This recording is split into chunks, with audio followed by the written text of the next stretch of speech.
Hello everybody and welcome to my channel. This video is part of the Save the Crafty YouTuber video hop. The Save the Crafty YouTuber video hop is a celebration of card making video tutorials created by a group of talented crafters of all different styles and levels.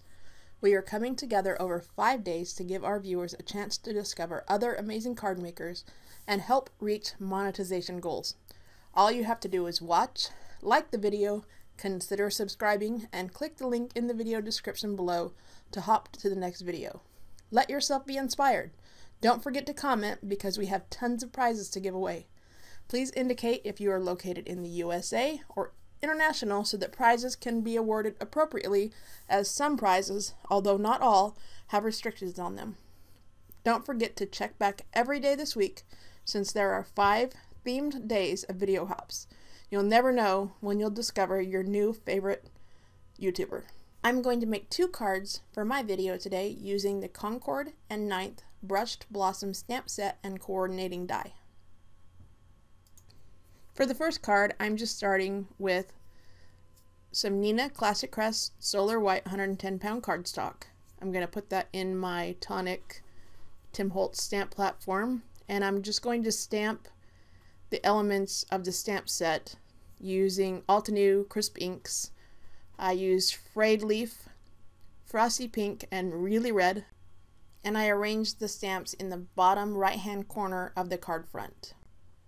I decided to make this a simple 1-layer card so that I could play with the stamp set a little bit and kind of get a feel for what other projects I might want to try with it. The first thing I discovered about this stamp set is it's very versatile.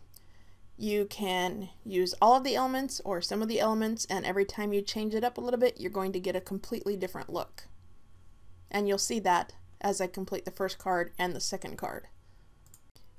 Once I had the main flowers stamped and the stem, I realized I wanted the flower buds that are on the end of each of the stems to be a little different from each other. So I stamped the first one the correct way, and the second one I stamped upside down. So instead of stamping the intended front of the stamp, I stamped the back, which gave me 2 different size flowers. With the main flower stamped and the additional little flower bud stamped, I'm going to go on to adding the leaves and then the additional layers to the main focal point flower. So a layering stamp set comes with multiple stamps for an individual image. In this case, this flower has 2 additional details that you can add on. One provides a little bit of depth and dimension, and the second one adds some really interesting detail. I'll stamp the second layer in the same frosty pink that I stamped the original flower, and then I will stamp the final layer that adds the little stamens of the flower. I'm going to stamp that in Really Red. Now I have to admit, I bought a ton of layering stamp sets before I got a stamp platform, and they basically just collected dust. I was not comfortable. I didn't feel like I got a good result using them, so they just kind of sat there and, you know, mocked me when I walked by them. So when I got a stamp platform, I was absolutely thrilled to discover that they make all the difference in the world when you're using layered stamp sets. I have the Big Mama Misty that's made for scrapbooking. I have the regular size Tim Holtz stamp platform by Tonic, and then I had this little one, the mini one, the one I'm using it right now, that I absolutely love, and it lives on my desk. And they have made all the difference in the world in the way I use the layering stamp sets. If you don't have one, I would highly recommend purchasing a stamp platform of some kind.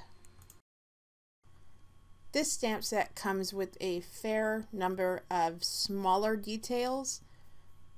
In this case, I'm using the little scattered dot stamp. If you were to use this with a black ink, it would look like paint splatters. I'm using it with the same color of green, the frosted leaf. No, frayed leaf. With the frayed leaf, and hoping that it looks like other stems and leaves and things off in the distance behind my flower. And I really like the results I got, a real clean and simple card. I'm going to use the same stamp set for my sentiment, and in this case I'm using the one that says much love, and I'm going to stamp that with Versamark ink, and then I'm going to use embossing powder over the top of that.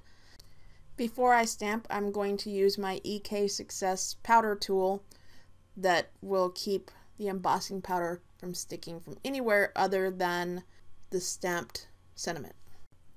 I stamped with Versamark ink several times, and then I'm going to pour Ranger liquid platinum embossing powder over it and heat it with my heat tool.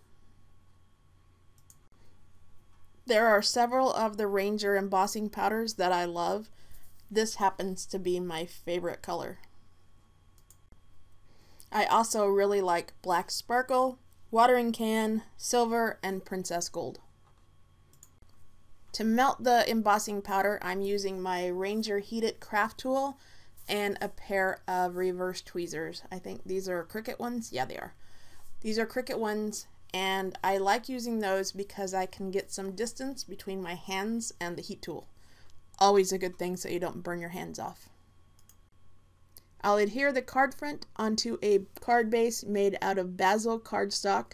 This is my go-to craft. It's not too warm, it's not too cool, it's a true neutral. It's basil cardstock T9960 craft. Then I'm going to add some sequins. These are Doodlebug sequins. They come in a rainbow pack. These are the white ones. I'm going to adhere them with Ranger Multimedia Matte, and that will finish up my first card. And I will show you the completed card at the end of the video. Now for my second card, I'm going to use some Canson XL watercolor paper, and I'm going to use two different pieces of this watercolor. The first one I ran through my Big Shot twice to cut out the whole coordinating die. I'm going to leave that die in place as much as possible, and I'm just going to punch out the small details. After popping out all the little inset pieces of the die, still leaving the outline in place, I'm going to adhere that down to another piece of the Canson XL watercolor paper.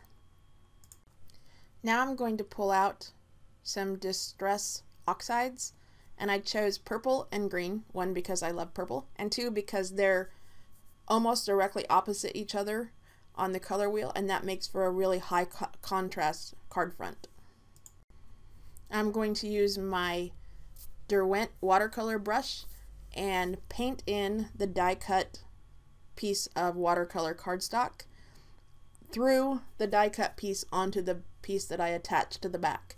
I'm not being careful, I'm not being cautious, I'm just slapping some color on that paper and using more water in some places and less water so the color is less diluted in others. This is going to give me a watercolor painterly kind of a look, and hopefully, you know, a very unique and interesting result when I pull the die cut piece off and I reveal what's underneath. So I'm going to use my heat tool again to dry the first color, which is Dusty Concord, and then I'll go in and add Dusty Concord again for the small flowers, and then I'll use Forest Moss for the leaves. This is a different and interesting way you can use your wafer thin dies or coordinating dies that come with your stamps, because even though I'm not using the stamp set to get the detail, I still have the basic shape, and then I can go back in, especially when you're using a layered stamp set, and add more detail after I finish just initially putting the color down.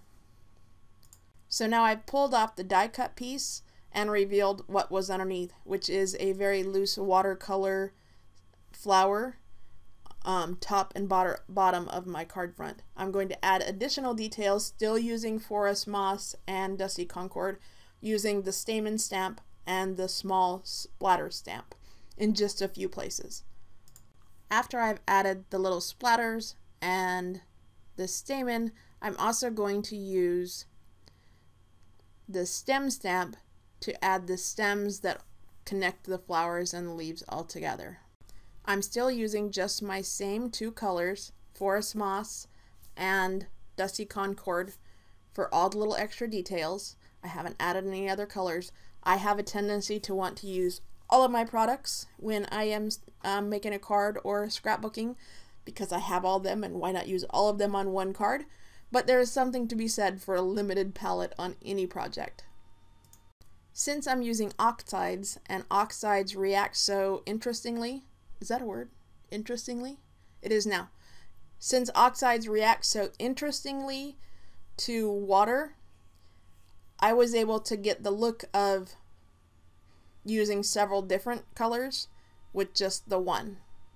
I use more pigment in some areas, I use more water in others, and I just kind of let it flow wherever it happened to go, and that made it look like I used several different colors. And because oxides are oxides, there's a sort of almost a glow to the colors once the water hits it. Once I've added these final little details, I'm going to add an additional layer to this card front.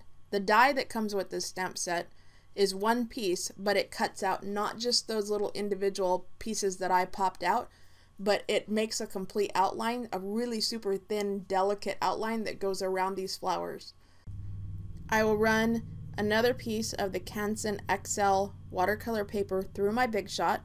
I will pop out all the little detail pieces and retain just the outline die. Then I will adhere that to the card front using Ranger Multimedia Map. Now, once I got this die cut adhered down in place, I realized what I'm sure you can see, which is that I completely missed one of the little leaves down in the bottom right corner of the bottom flower. So I grabbed some oxide and I splattered some more on there and called it good. Once I have that done, I'm going to add my sentiment. I'm using this thank you sentiment from the same stamp set, and I'm going to stamp it multiple times using the Dusty Concord Distress Oxide ink. Now, because Distress Oxide is a pigment ink, well, a pigment dye hybrid ink, this is going to work really well to add clear embossing powder over the top to give the sentiment on the front of the card a lot of dimension. Adding clear embossing powder over the sentiment will add a little bit of emphasis to it, but because I'm using the same Dusty Concord that I used in the flowers, it will maintain that cohesive look that I wanted to get by using a limited palette. I decided I wanted some contrast between the sentiment strip on the front and the front of the card. So to do that, I'm going to utilize my limited palette again, and instead of looking for a piece of cardstock that might come pretty close to matching the forest moss that I've used for the leaves in the front, I was just going to make a strip of cardstock that will go directly behind this one to add that little bit of contrast.